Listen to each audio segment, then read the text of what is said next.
ในวันที่15พฤษภาคม2026นี้อยู่ที่สนามหัดแอบวิทยาคารนายทหารบกกรมดำสหายพลตรีเดือนสวรรค์สายพิมพ์คำปทุม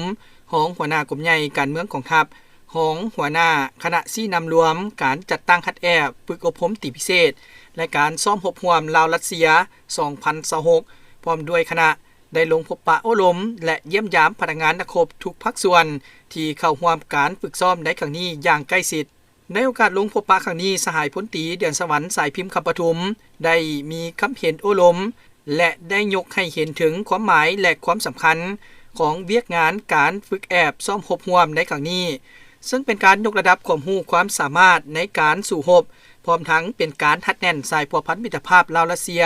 พร้อมเดียวกันนั้นสหายได้กล่าวแสดงความย่องยอสมเสยต่อทุกภาคส่วน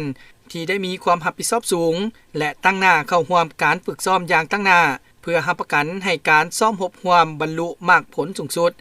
สหายห้องหัวหน้ากรมใหญ่การเมืองได้เน้นหนักให้พนักงานนักรบทุกสหายเอาใจใส่ในการศึกษาอบรมการเมืองแนวคิดให้มีความอุ่นเอียนทุนเทียง